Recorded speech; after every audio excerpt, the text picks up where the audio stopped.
अगर हम पूछें कि आज दुनिया में सबसे शक्तिशाली सैन्य गठबंधन कौन सा है, तो हमारे पास एक ही जवाब है, वह नाम होगा नाटो, जो पिछले 73 वर्षों से वैश्विक शक्ति व्यवस्था को बड़े पैमाने पर प्रभावित कर रहा है। पृथ्वी पर आधे परमाणु हथियार इस घातक सैन्य गठबंधन के कब्जे में है, जो यूरोप में पैदा हुआ है और वर्तमान में सभी महाद्वीपों को प्रभावित कर रहा है।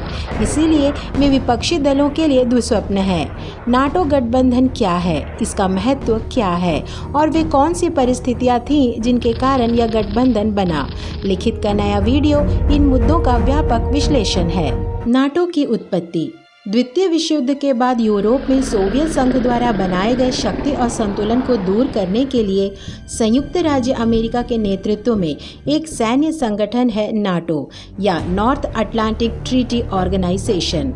4 अप्रैल 1949 को संयुक्त राज्य अमेरिका की राजधानी वॉशिंगटन डीसी में घोषित इस विशाल सैन्य गठबंधन में उत्तरी अमेरिका और यूरोप के 13 देश शामिल थे।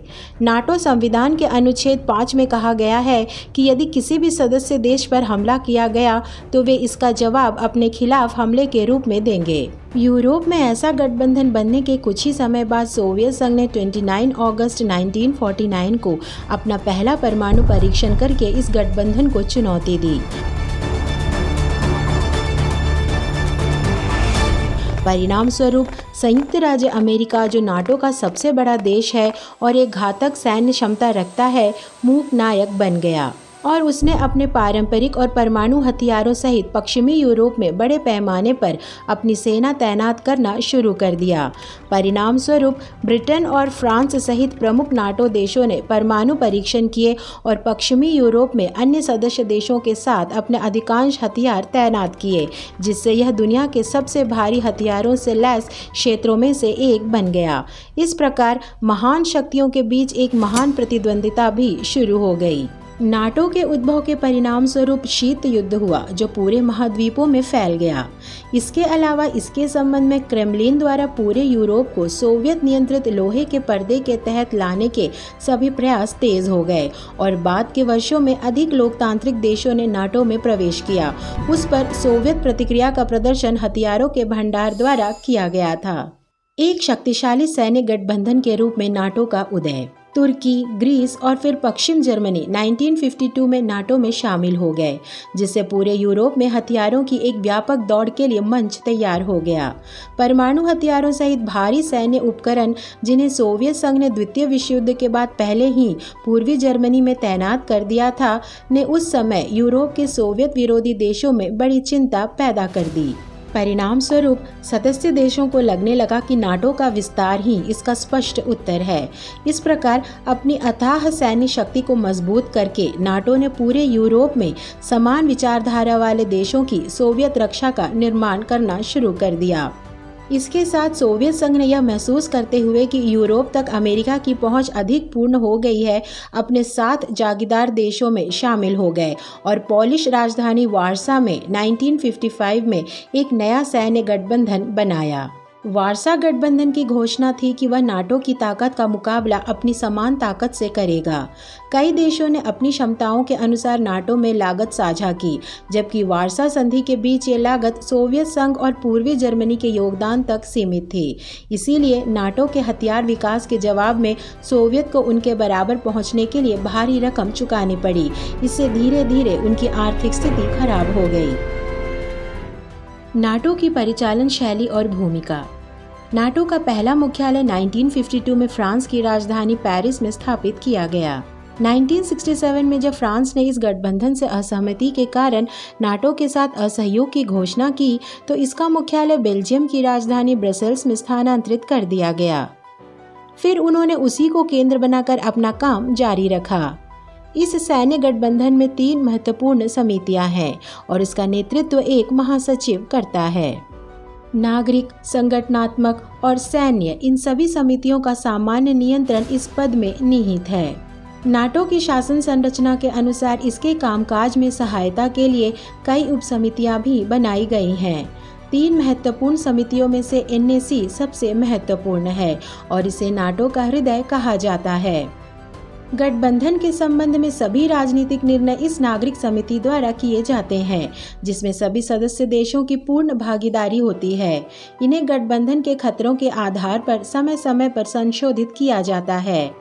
सैन्य समिति तीसरी समिति गठबंधन है, जो सबसे पुरानी है और नाटो की सेना की तैयारियों पर अंतिम अधिकार रखती है। इसकी प्रस्तावना के रूप में सैन्य समिति ने वर्षों तक यहां अपने विरोधियों द्वारा पेश की गई चुनौतियों का अध्ययन किया है और उनके हथियारों को स्व रिपोर्ट किए गए तरीके से वर्गीकृत किया है।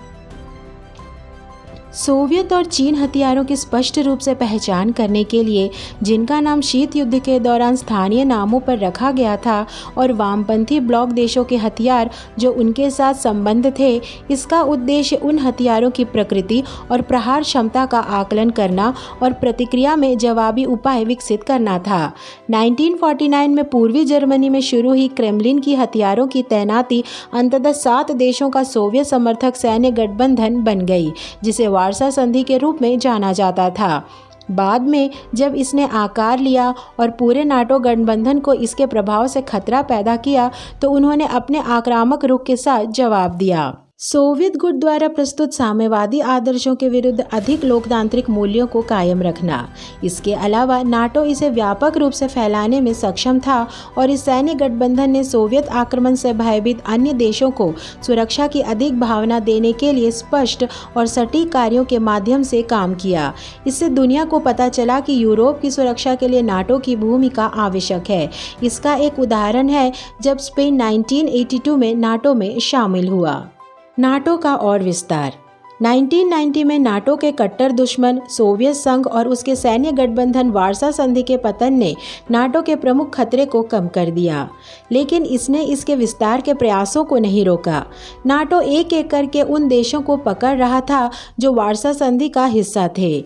सोवियत संघ के उत्तराधिकारी रूस, जो कभी स्वाभाविक शत्रु था, ने नाटो में शामिल होने में रुचि व्यक्त की, लेकिन नाटो रूसी मांग की परवाह किए बिना अन्य देशों को जोड़ने में रुचि रखता था जो आवेदक थे। रूस के नाटो से रिश्ते खराब हो गए, लेकिन 2004 में उन्होंने एक ही समय में 7 देशों के समाचारों में प्रमुखता प्राप्त की। बाद के वर्षों में क्रोएशिया और अल्बानिया और उत्तर मैसेडोनिया और फिनलैंड ने गठबंधन की घोषणा की, जिससे यह 33 सदस्य देशों के साथ दुनिया का सबसे बड़ा और सबसे शक्तिशाली सैन्य गठबंधन बन गया।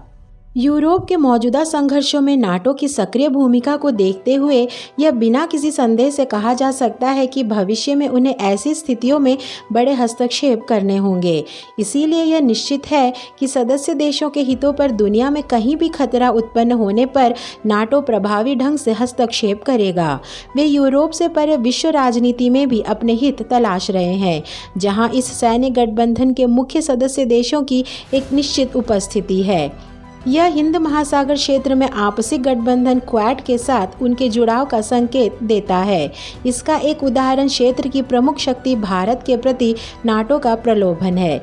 इसीलिए बदली हुई विश्व व्यवस्था में उन्हें इस विश्व पर बनी एक और महाशक्ति चीन से भी मुकाबला करने के लिए मजबूर कर रही है। यह यूरोप की सीमाओं को पार कर एशिया में अपने विस्तार का कारण हो सकता है।